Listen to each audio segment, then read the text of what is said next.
Mojawapo wa mambo ambayo Waislamu wamekuwa wakifundishana wenyewe kwa wenyewe kwa kipindi kirefu sana kwamba Qur'an toka ilipoteremshwa, natumia lugha ya kwa wenyewe wanasema kwamba ilipoteremshwa kwa Muhammad haijawahi Qur'an hii kubadilika nukta kwa nukta, neno kwa neno, herufi kwa herufi, kwamba asilani Qur'an hii haijawahi kubadilika neno hata moja. Nataka nikusomee hadithi mojawapo kutoka katika mojawapo ya hadithi za Bukhari. Hii ni hadithi namba 3476 ambayo inapatikana katika kitabu cha 60 cha mikusanyo ya hadithi za Bukhari. Ni hadithi namba 143. Amesimulia Ibn Mas'ud. Huyu ni mojawapo wa masahaba wale waliokuwa na Muhammad kipindi kile. Huyu anasimulia, anasema, nilimsikia mtume akisoma aya ya samahani, naomba nirudie. Nilimsikia mtu akisoma aya ya Qur'an kwa namna fulani, na nilimsikia mtume akisoma aya hiyo hiyo kwa namna tofauti. Basi nilimpeleka mtu huyo kwa mtume na kumweleza hilo, lakini niliona ishara ya mtume kutokufurahishwa usoni mwake. Kisha akasema, nyote wawili mko sahihi, hivyo msitofautiane, kwani mataifa yaliyotangulia yalitofautiana nao waliangamizwa. Hapa Ibn Mas'ud anasema kwamba alimsikia mtu ambaye akisoma aya fulani na akaona yule mtu ile aya anaisoma tofauti na yeye alivyokuwa akimsikia Muhammad akiisoma. Alichofikiri Ibn Mas'ud kwamba huyu mtu amekosea, kwa sababu nilivyomsikia mimi Muhammad akiisoma aya hii ilikuwa ni tofauti na ninavyoisoma huyu mtu. Kwa akamchukua yule mtu akampeleka kwa Muhammad. Sijui kusudio lako ni nini, lakini lilikuwa ni nini, lakini badala ya Muhammad kusema ipi ni sahihi baina ya vile anavyosoma yeye Muhammad na vile yule mtu anavyosoma, lakini Muhammad na jambo la kwanza kabisa tunamuona huyu Ibn Mas'ud anasema, niliona ishara ya mtume kutokufurahishwa usoni mwake. Manake sasa hapa pengine Muhammad alitahayari kuona kwamba anafundisha hii aya katika namna mbili tofauti, moja kwa Ibn Mas'ud, moja kwa mtu mwingine. Lakini badala ya kurekebisha hili anasema hivi, nyote wawili mko sahihi. Lakini Muhammad anafanya mambo makubwa mawili, makosa makubwa mawili sana. La kwanza, anawaambia nyote wawili mko sahihi, hivyo msitofautiane.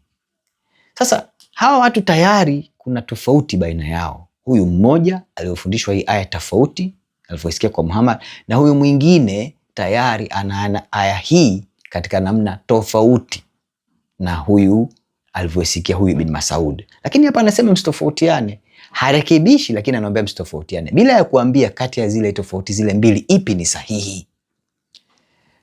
Namna gani mafundisho tunamuona Muhammad harekebishi kosa, bali anawacha katika mkanganyiko.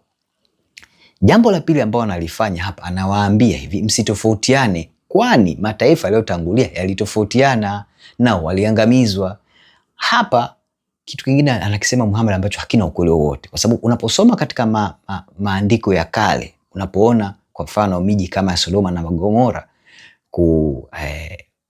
kuangamizwa, hakutokana na watu hawa kutofautiana baina yao, bali dhambi ndio ilikuwa sababu ya kuangamizwa. Na miji mingine kadhaa unaposoma katika maandiko unaona na miji kadhaa inalaaniwa pia, na kinachopelekea laana au maangamizi ya hii miji haitokani na watu hawa kutofautiana kwa namna yote, inatokana na wao kuingia katika dhambi au machukizo dhidi ya Mungu, mbele za Mungu. Kwa hiyo Muhammad anasema kitu kingine ambacho ni upotofu mtupu.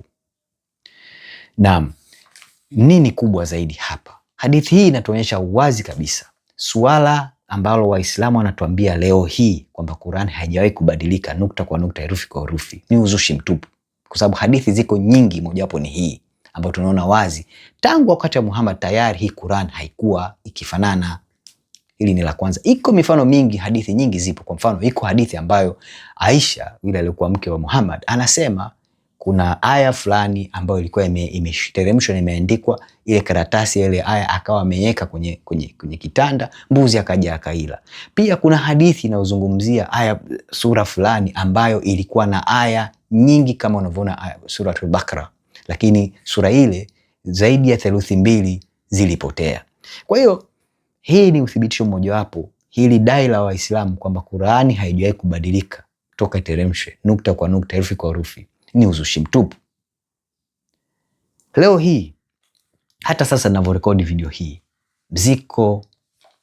kuna matoleo chungu mzima ya Qur'ani ya Kiarabu ambazo yapo na yana tofauti nyingi ndani mwake. Kwa mfano, Qur'an toleo la Hafsi ndilo maarufu zaidi, lakini wewe ndugu yangu Muislamu unafahamu kwamba kuna matoleo mengine tofauti tena ya Kiarabu. Tunazungumzia Qur'an ya Kiarabu hapa.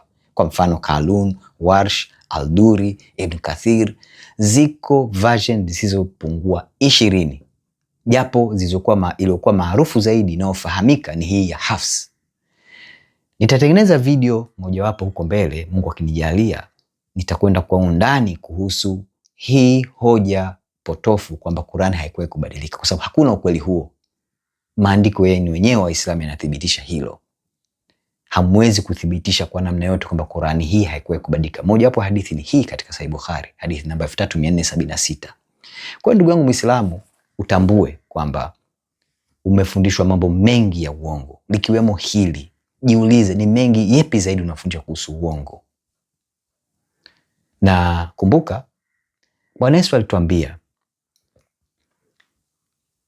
uongo unatoka kwa shetani, na shetani ndio baba wa uongo, na katika asili yake hasemi kweli.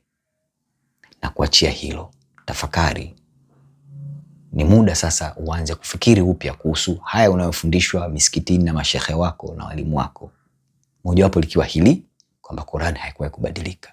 Tafakari sana, kwa sababu hatima ya roho yako si jambo la kuchukulia mzaha. Mungu akusaidie sana.